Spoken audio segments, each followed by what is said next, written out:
came to this earth to do something and I just don't know what it is. Help me find my higher self, help me talk to her, help me get in contact with her, help me understand why did I manifest into the 3D? What am I supposed to be doing? And so that was my intention, and boy oh boy was my intention met. Whenever he got this final blockage out of my tummy, my higher self activated. She was online, she was open, she was woke, and she was like, hey girl, thank you for letting me out.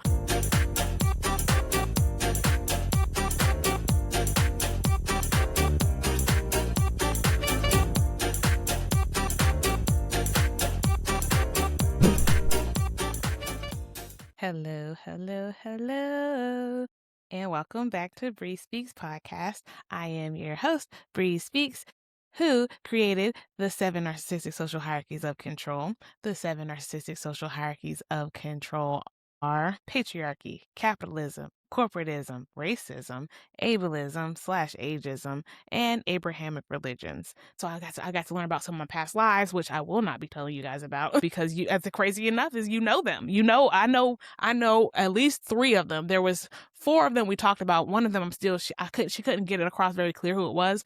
It was some Black male. So first of all, she said I was never a white person. I was just like, woo, thank God. She said you're always Black. And I was like,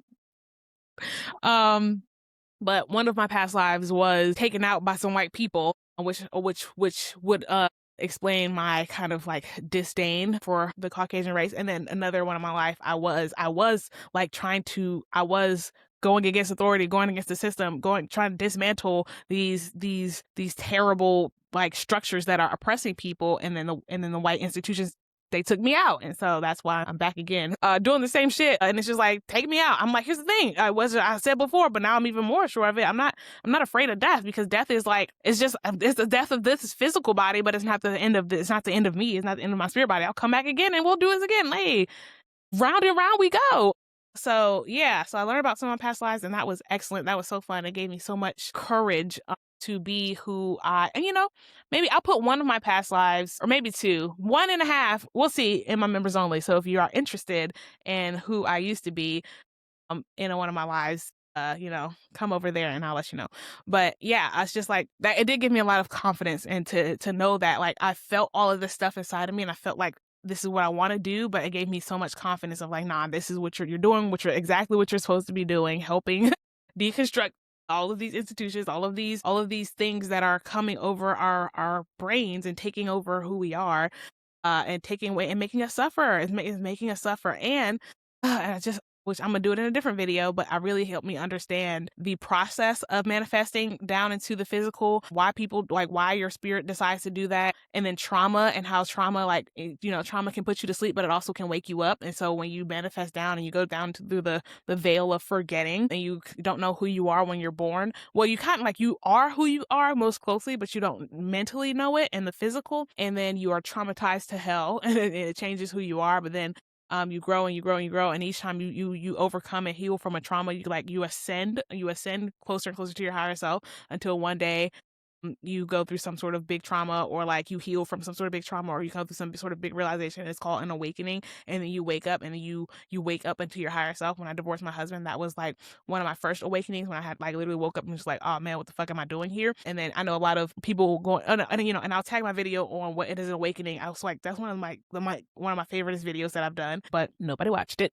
But yeah, so I'll tag it here again, try to refresh it into the algorithm, go look up what is an awakening, what does it look like? For white people, it often looks like a white man going through midlife crises. That is an awakening, when white men wake up and say, oh my God, what am I doing? I hate this life. And then but unfortunately, because they are so disconnected from spirit, they'll go through an awakening and then start hurting people more. They'll hurt their wives and hurt their children and discard them and do all this other crazy stuff, because they just realize, this is not the life I want to live. But that is still a spiritual awakening. It's just, it's like, technically I did the same thing. I woke up and said I hate my job, and I don't mean like being married, but I try to do it with as much, kindness and gentleness and empathy as I could. Whereas, other counterparts don't typically do it with as much love, care, kindness, and consideration. Anyways, but yeah, so awakenings are real, and they are connected to the spirit world. And so that was my first awakening with my husband. But then I had another one during this second ceremony, where I awoke into like who I truly am, who my highest self is, and our job here in the 3D. Which is why she guided me to go do it anyway, because she knew I needed that extra, like I needed that extra little push, because like I I knew what I was doing. I felt like I knew what I was doing, but I had this like hesitation of like, do I have the authority to do so? Like, if people listen to me, will people believe me? And now it's just like, if you knew who to, like, first of all, it don't matter who I used to be. It's like, you know who I am now, and I'm here, and I'm not here to play. I'm not here to play with these people. I'm not here to play with these people. I'm sick of this. I'm sick of this. I've been sick of this. I was sick of this the last time I was here, and I'm sick of it again now that I'm here again. And it's just like, again, round and round we go. Because every time I come, I'm gonna come and I'm gonna try to dismantle all this crap because this is stupid. This is stupid. This is dumb. And there's no reason for us to be doing all of this suffering. You have to do some suffering down to earth. It's just such a dense layer of reality that is like, it's not going to be all fun and games. But that suffering is supposed to help you learn lessons and teach you things about yourself and help your energetic, your spirit body learn lessons and fulfill karmic debt, all this other stuff. But it doesn't have to be as much suffering as it is. And that's my problem. My problem is like the amount of suffering is crazy. The amount of sleeping people, of NPCs is way more than it needs to be, way more than it should be. Like, we're going to have to do some suffering to grow, to learn. Like, if you want to get stronger, you got to go to the gym. It's going to be uncomfortable. Like, the amount of suffering across the world can be a lot of like discomfort, a lot of like, and then there's a lot of like, it could be a lot of chosen suffering. Like, when you go to the gym, you choose if you want to do squats or if you want to do bicep curls. You don't go in and then someone says, you have to do this, you have to do that, you have to do this, you have to do that. Like, no, everyone should be able to choose their own adventure, choose their own suffering, choose their own growth path. But no, these narcissistic entities, they take away your choice. They take away your ability to feel like you have a choice. They make it so that you suffer in the way that they want you to suffer, in the way that your suffering will benefit them. And then they suck up all of the growth and the joy that comes from, that you're supposed to get after your suffering. No, they're stealing it all. And that's my problem. So anyway, that's what happened in my ceremony 2. And the second, so 1, 2, and 3 were cleansing. Well, really 1 was diagnostic to see like, how are people going to react? How much trauma do you have? What this look like for you? 2 and 3 were cleansing. Like, let's get out anything that you have in there. And so my 2, I got out that big chunk of energetic block. And then so 3, and then mind you, I've done a lot of trauma work on my own. I've done a lot of healing on my own. So I actually didn't have a lot of like dirt still left in there. So that big block he got out of me, that was basically what I needed. And then ceremony 3 was like pretty lax for me. It's like, I didn't really have much left. I did find out in ceremony 3, because that was the first time I had a woman healer. That's when I found out about the ego of my highest self, because she is like I said, a great primordial spirit, like a old energetic female spirit. And so she just doesn't like to bow down to other women's spirits. And I was just like, that's weird. And I was asking her, I was like, wow, you have like, that's quite the ego you have. And she was just like, yeah, of course spirits have ego. What do you think? Where do you think humans got them from? And I was just like, and so I was just like, that's interesting. So, spirits have egos too. Spirits have identities. Spirits have like it reminds me of the, like, I don't like calling them the Greek gods, because the Greek gods came from the ancient African gods. But it reminds me of like the gods of the Hermes, the Athenas, but the better ones are like the Orishas. That's the word. They remind me of the African Orishas. And how they all have their own identities, and they all have their strength. They all have their weaknesses. They all have like, was that the Samson? Yeah, he's a person in the Bible, but so not a great example of a god. But like Achilles, okay, he was super strong, but he had his like Achilles heel. But there was another one, Narcissa, maybe, I don't know. That's Harry Potter. There was some narcissistic, vain god in one of these mythologies.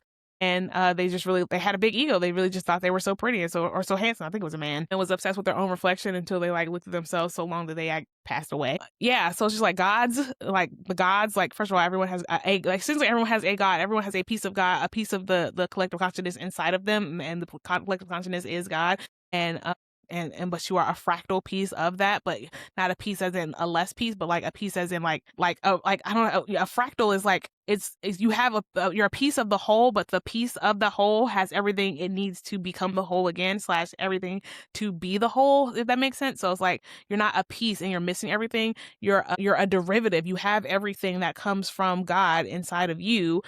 But it's just, it's reflected out as Bree Speaks, or it's reflected out as, I don't know, Tony Robbins or Mel Robbins, or like, just like like Octavia E. Butler. It's just like you're a piece of God reflected out as a different perspective of God. You're God, I'm God, they're God, we're all a God. It's just we are just a different perspective of God. It's just if there are 8 billion people, God got 8 billion faces. And that's not even concluding God is also in the plants and the animals. So everyone has a piece of God. God is a spider, or God is a dog, or God is a tree. It's just like if God wanted to have the experience of being this or being that, then God will come down as this or that. But that doesn't make this or that any less of God. It's just God. If God wanted to be a laptop, God is a laptop. Like this is like God wanted to experience being a microphone. This is God as a microphone. Obviously these are inanimate objects, so not necessarily the same, but you can imbue spirit energy into inanimate objects, and then that inanimate object won't necessarily have all the pieces to be God, but it will have some of your spiritual essence if you do the work to imbue spiritual essence into an inanimate object. So even inanimate objects can have spirit energy, even though it's not the same like God energy, and that has the creation energy that plants and animals have, including humans. So anyways, yeah, so that was ceremony 3. I learned that my higher self is kind of a bit egotistical and feels like she's above other women. I don't know, weird stuff. Or not above. It's just like she just doesn't want to bow down to other women, because the lady was trying to do a cleansing, clean me out, and I could still feel I had stuff inside of me. But my higher self was just like, no, she's not gonna.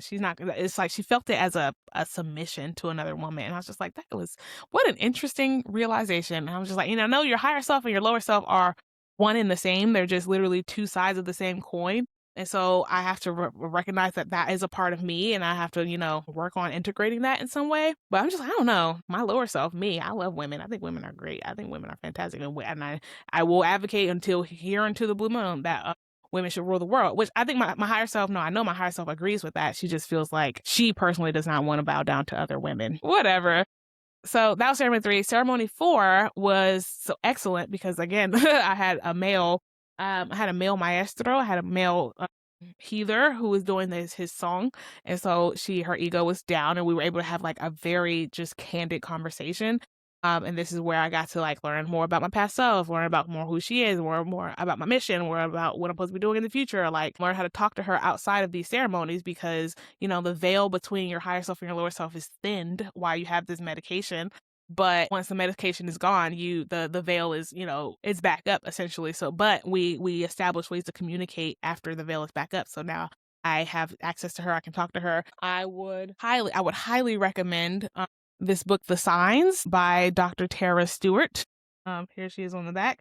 And that is because a lot of the ways that I have learned to communicate with my higher self is through some of the methods that are in this book. Some not, some are, but like a lot of them, this book, this is the one. And mind you, she's a neuroscientist, a trained medical doctor, senior advisor for neuroscience, and leader at MIT Sloan School of Management. So this is not a woo-woo juju lady. But she's a woman who knows all about the human brain, the human body. So she knows what she's talking about. And because I always say, again, science and spirituality they are just derivatives of each other, one of the same, but science is wrong because they like to ignore spirituality, but spirituality don't ignore science. Spirituality, the consciousness created science. So it's just like, of course it's going to make sense when you look at it from consciousness first and then science instead of science first, which was created by consciousness. Like, that's so backwards. Oh my God. The same way that the patriarchy tries to say that men are on top and women are on bottom when men come from women. It's just like, y'all don't like logic. And that's the problem. Y'all don't like logic. Because if you had more logic, spirituality would make sense. But anywho's, read that book and you can learn how to talk to your higher self. She uses it to talk to her past, her late husband, but you can use it to talk to your higher self. You can use it to talk to anyone in the spirit realm, and your higher self is in the spirit realm. She's just magnetically connected to you, and so you can it's even easier to talk to your higher self than I feel like it is to talk to the dead, because your higher self is with you all the time. She's very much alive, and so that relationship, you need to develop it with him or her, and however that look like will be personalized to you. But read that book, and that'll help you get in touch with your higher self without having to go on an ayahuasca journey. All right. So that was ceremonies 1, 2, and 3. So 4 and 5 were dedicated to like deep shadow work is like going deeper. It's like finding that shadow inside of you and then pulling it out. So four, that's when I was able to do that deep conversation and figure out so much about my higher self, who she was, who she used to be, who we used to be, what we've done, what we came here to do. And then five, like I said, I got so much information out of her from that. Just like I said, just like a beautiful, like I let her like again, the veil was thin, so I let her take over my body. And so but I was consciously, I was still like, we were sharing my body at this point. The veil was thin. It was just like, there was no higher self and lower self. It was just like self. And this is why they say you can't have schizophrenia if you come, because she has a voice. It's a very distinct. It's very like regal. It's very like, it's not my voice. Although sometimes she will use, like, whenever the veil is not thin, which I've again learned, especially coming out of dreams and stuff, that's the perfect time where your higher self will sneak in messages. Like during the dream, during your subconscious, your higher self basically has all control over your subconscious, because that is like, it's not your conscious self. But right when you're waking up, before you have complete control of your brain, but before they lose complete control of your brain, so you have awareness of your thoughts, but you don't have control of your thoughts. Your higher self will sneak in messages and you're just like, why did I think that? Or like, where did those thoughts come from? Or like, I would never think about that. What the heck was that? That was higher self sneaking in messages. So yeah, so I learned so much in ceremony 4. So by the time I got to ceremony 5, I was just like, really, I have nothing else to ask. But I knew there were things from ceremony 4 that I had to do in the future. Like one thing is I have to go to Zimbabwe. It's something she told me, and she was like, if you go to Zimbabwe, you will like Inahanda, who was this beautiful Black high priestess, spiritual warrior in Zimbabwe who was fighting against colonization. And the British people came and they tried to, she was whooping ass. She was kicking behind and taking names. But they finally did capture her, and they tried to hang her, but she had her mojo bag on, which it's like, so, like if you watch Sinners, Annie, she had mojo bags, and she gave one to, Michael B. Jordan, whichever twin he was that was dating Annie, the larger Black, beautiful mother of a woman. She had given him a mojo bag, and he was safe the whole time he wore it. And so in the Honda, she had one of those on, and when they tried to hang her, she wouldn't die. And then they cut it off for her, and then they hung her, and then she did pass away. And then they took her head, and then they took it, and now I want to say till this day it's still in a British museum somewhere. And so my higher self was telling me, she was like, you have to go to Zimbabwe, and you have to go like talk to Inahana. You have to like connect with her. Like they have a Inahana medium there or something like that. And I was just like, and she was like, and it would be great if you could help get her head back. And I was just like, I'm not, well, hey, I'm that bitch, so I can do anything. But yeah, I'm supposed to go figure out what I can do to help get her head back. And I was asking myself, I was just like, was that me? Was that us? Is that us? And then she was like, no, that's not you. But she said that was her friend. She said that was our friend. And in our lifetimes, we were really good friends. And so I don't know if I owe her like a karmic debt or something, but that was a discussion I had, and I have to go do that. And then she also told me that I will go to another African country, which I won't say, because I've heard that people get on this internet and then they hear like your missions, and then they try to like manipulate you later, which, even if I don't know, my discernment is T. So I feel like even if someone tries to take my journey and like, okay, so an example I'm thinking of is Wizard Liz, or was it Wizard Liz? No, it was someone who was talking about Wizard Liz. But the example that I'm thinking about, there was a woman who believed in like synchronicities, like, seeing signs and stuff like that, which you should, but you just have to like know how to do it. And she got a sign that she was going to meet like someone who had something to do with lions, and that was going to like be her husband or something like that. And long story short, some man on the internet saw that and then bought a lion tapestry and put it in his house, and then invited her over so that she could see it, and then assume that he was the person that she was supposed to be with. And the good story of that is like, she didn't fall for that BS. But I'm just like, I don't want to say that I'm going to go to this place in Africa. There's a country in Africa that I'm supposed to go to. And then she told me there's going to be a woman there that I can trust who can help me with the next steps in my journey. And so I was like, interesting. And I had already got anyways, I feel like I have an idea of who it is, which is crazy. But yeah. And so like, that's another thing that I learned. So I've got things that I have to do. But I'm just like, I'm not still super 100% sure like how to go about doing them, or next steps, or like exactly what I'm supposed to do. Like I'm supposed to go help, rescue Honda's head from the British Empire Museum. But I'm just like, now how am I supposed to do that? And so I went into ceremony 5, the second to last ceremony, of just like, okay, basically asking higher self to tell me like literally everything I need to know, give me everything I wanted supposed to do step by step. Like I wanted a broken down list of all the stuff that I needed to know and need to do to get done what I need to do. And what I ended up getting out of that was like crazy, overwhelming, Like, just like she did not give me that. So one thing that they'll tell you is that the plant will give you what you need, not what you want. So you'll go in with an intention, and she will respect that intention, but the way that she gives you the answer to your intention will not necessarily be what you want. And so while my intention was like, okay, give me more information, and because I'm an information junkie, I'm a data junkie. I want to know, I want to know, I want to know. And basically the message I got, or the experience I got, was like she sent me into the spirit realm, which was just like, again, and so we switched places. She took over my body, and she was like in physical, and then I was stuck in spirit. And this is where I was like, all these colors, all these crazy stuff, but like I could see the plant spirits, I could see the animal spirits. Like this is when I was in the 4D, and I could go in and out of like space. I can't explain it. Like you can go up and down, side to side, and like, but like it was like if you go forward, like the world, like I couldn't explain it. I can't explain it, but I was in the 4D, and then it was just so much information being like poured into my mind, and I was experiencing all this information, but I couldn't grasp it because it was so much. And it was like I could see like the plant spirits were just like they were laughing at me. They were just like, haha, you wanted to know more about the spirit realm? You wanted to be in the spirit realm? Are you happy now? Is this what you wanted? Ha ha ha. They were like laughing at me, and I was just like, it was so overwhelming. And it was like the message I got was like, this is like, one, like humans are not supposed to be in the spirit realm. You came to the 3D, the physical, to experience the 3D, experience the physical. You are not supposed to like always just like, be a monk meditating in the woods, because I had been thinking about that for a while now. Just like, just leaving the 3D, just like, I just spending as much time in spirit world as I possibly can, and not having to experience the suffering and the awfulness that is this world. And I learned they were just like, no, that's not true. Like, that's not what you're supposed to be doing. Like, you're here for a reason. You need to do what you need to do. You need to experience what you need to experience. You need to learn what you need to learn, and you'll get back to the spirit world eventually. And 100 years feels like so long here in the 3D, but 100 years is like a day. It's just like 4 days in the spirit realm. And so while this feels like a very long time, I'll be back there before I know it. And so I need to experience this world while I can, and learn what I need to learn and do what I need to do. So that was like a message. And then another message I got was like, you always want more information, Bree, but you have to, like, you can't always have all the information that you want, especially not all at once. And you will get the information you need when you need to have it. It's not, they couldn't give me a step-by-step direction, because like they could give me step-by-step directions right now, but it wouldn't make no dang sense, because I haven't experienced what I need to experience to understand what I need to understand to get the information that I need to get. I just got deja vu. So I'm like, I'm saying what I'm supposed to say.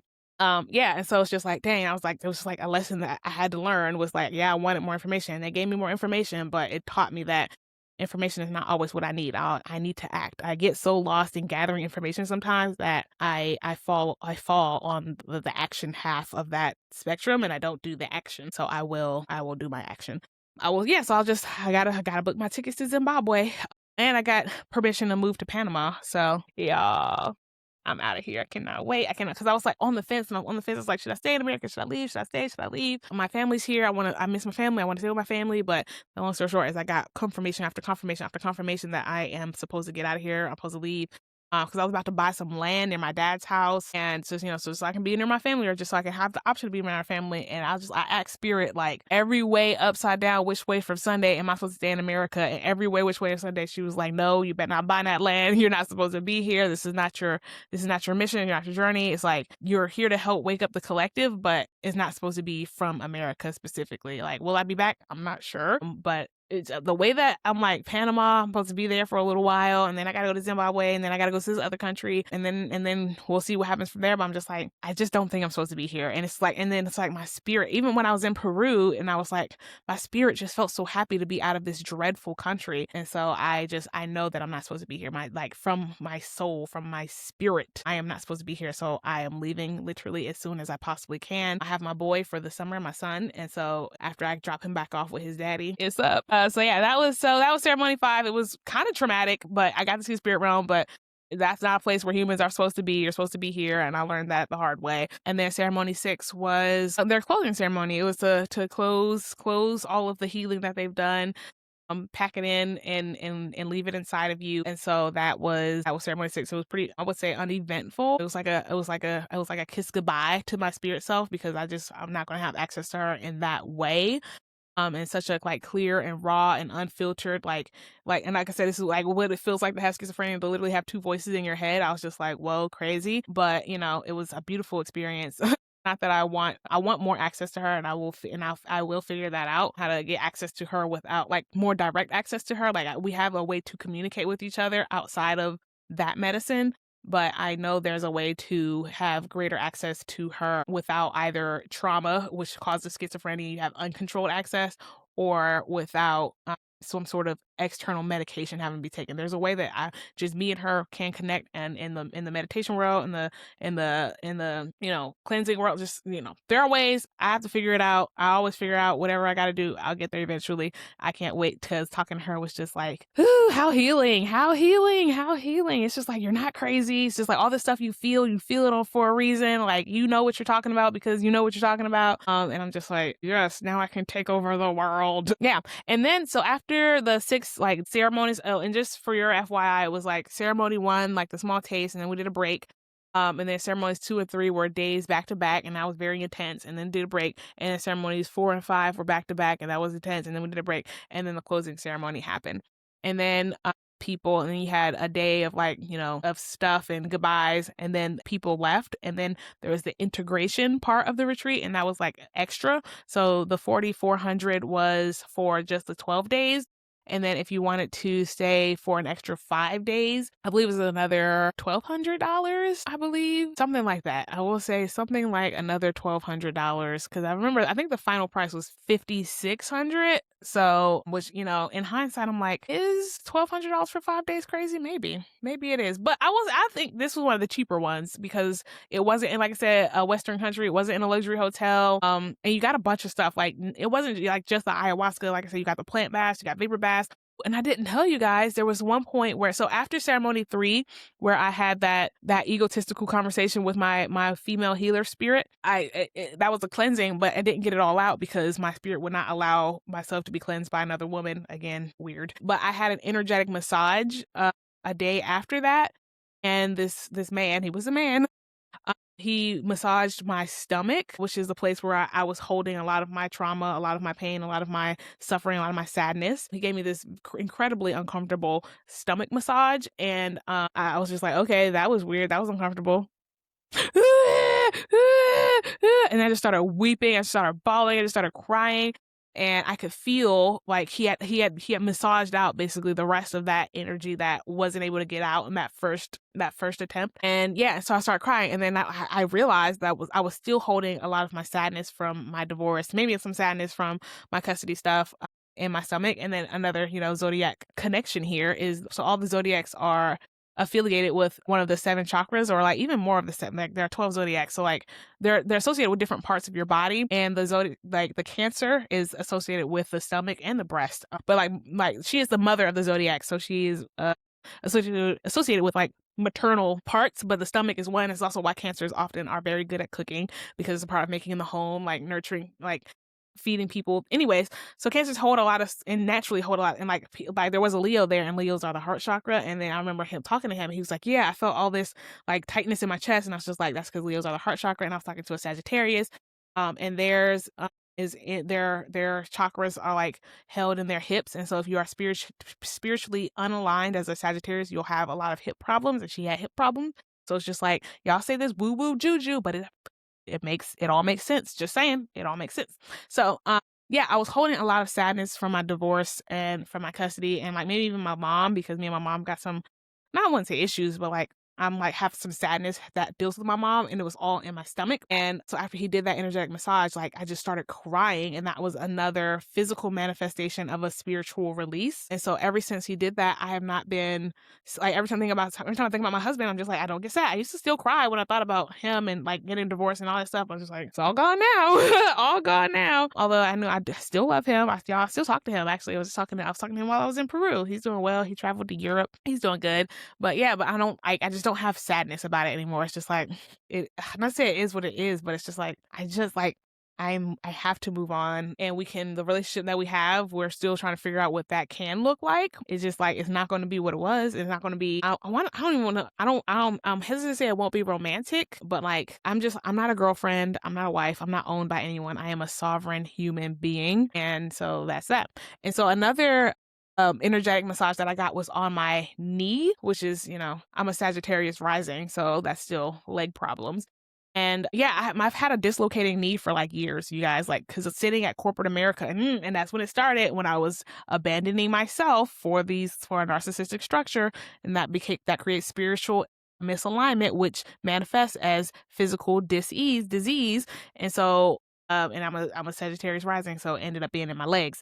Anyway, so my knee was dislocating all the time. Like if I went to go sit crisscross applesauce and I wasn't very careful about how I released that posture, my knee would dislocate, and it would always hurt to have to like pop it back in place. I would always have to like take a deep breath and say, okay, here we go, and then pop it back in place. I know, gross. Sorry, TMI. But yeah, they did this energetic massage on my knee and then the back of my knee, and it has not dislocated since. Y'all, I'm just like, and mind you, this is after I did physical therapy for months on it. I like had orthopedists look at it. Like I did every Western thing that you can do.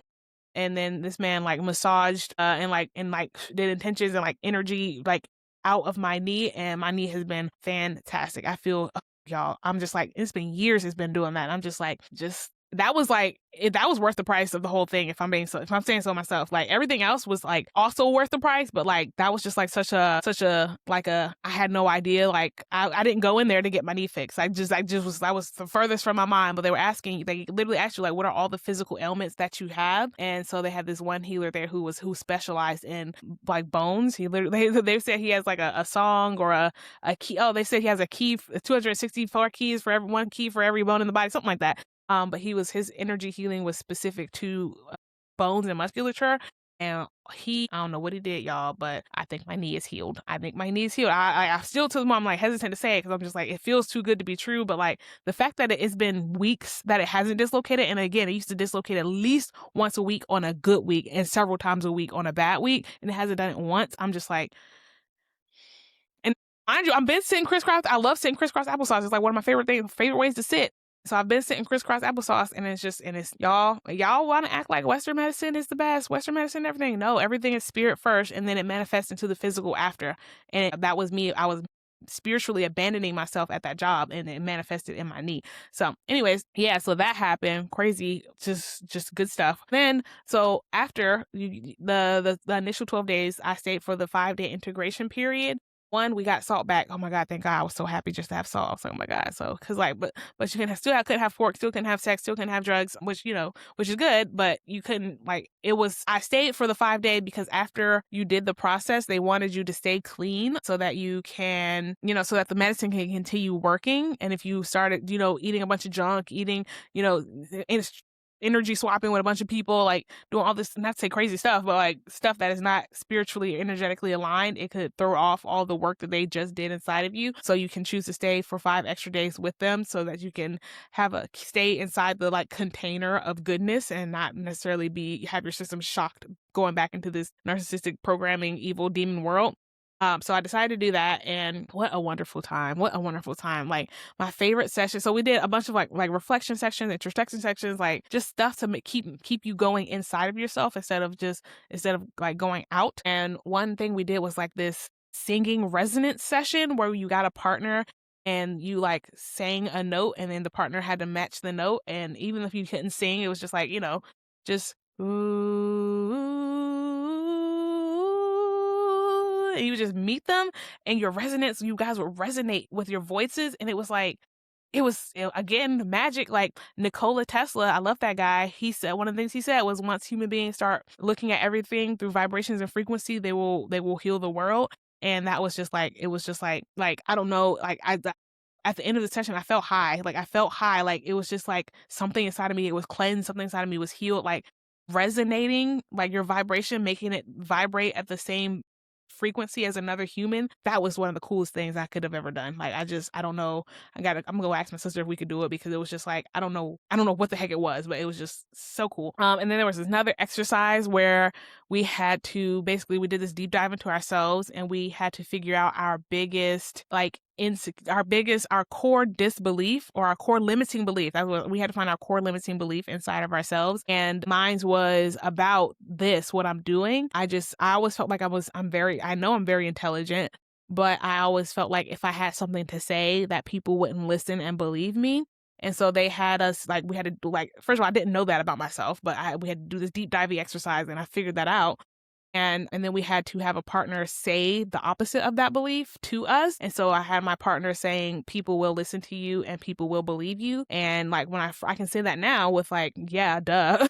But when she first said that to me, I was like, no, I didn't realize how much of a limiting belief I had in myself that people would not listen to me. People like, it's like, yeah, you have this channel, Brie. What do you mean? But it was like the channel was almost a compensation for this deeply limiting belief that I had that people wouldn't listen and believe me. And so I made a channel to disprove that belief inside of me. And people do that all the time. It's like, I think I'm ugly, so people become models. It's like, oh, I think I'm fat, and so people, even if you're not fat, they have body dysmorphia and they have an eating disorder. It's just like, you don't know that you have such a limiting belief, and you don't know how much of your life has been built around compensating for that belief. And that was something we did in that integration period. And it was like, what a powerful exercise. So, for it was like, it was $1,200, which, like when I think of it as just like $1,200 for 5 days, that feels very expensive. But the healing, the integration, the introspection, the things you kept learning about yourself, worth $1 million to me, worth $1 million. The ROI, y'all, the ROI is crazy. You're putting in this, but could you find it cheaper places? Sure you can. But I do feel like this is one of the cheaper places, and it's one of the most sustainable places. And it was so respectful. It was just so respectful of life and nature and indigenous culture. Like, so many Western institutions just exploit. And it's like, it was not exploitative. And that just made my heart sing.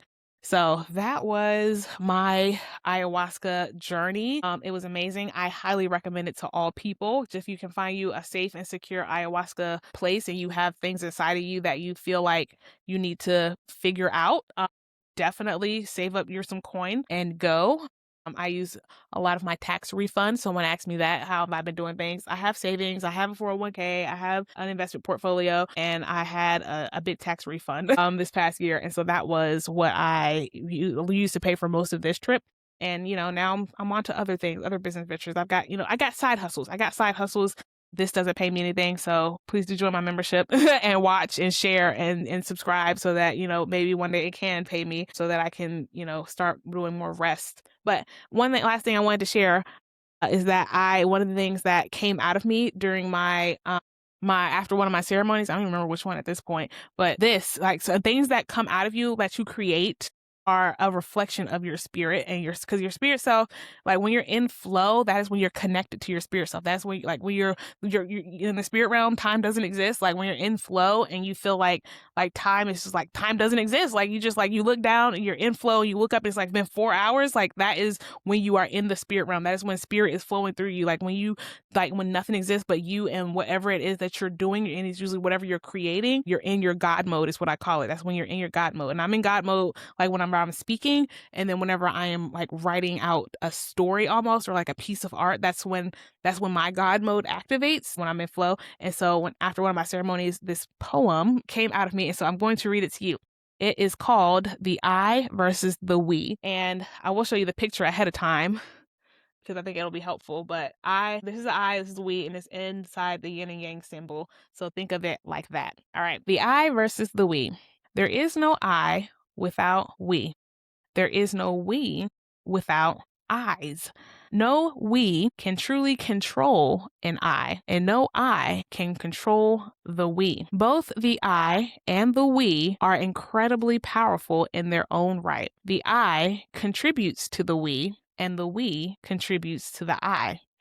The we is made up of I's, and the I always comes from a we. You cannot have an I without first a we, and you cannot have a we without more than one I. You are forever fighting to find and strike a balance between the individual self, the I, and the we the self comes from. Every individual wants to and has the right to experience their own individual life as their own unique experience. Those individual experiences will then add back to the collective consciousness of we. While every individual wants to own their own self and individual experiences, they also want to experience we, which requires a somewhat releasing of control of the I. The more control one places on the experience of I, the less opportunity that individual will truly have to experience the we. And the more emphasis the individual places on the need for we, the more difficult it will be for that individual to truly know their own I. No we can control an I,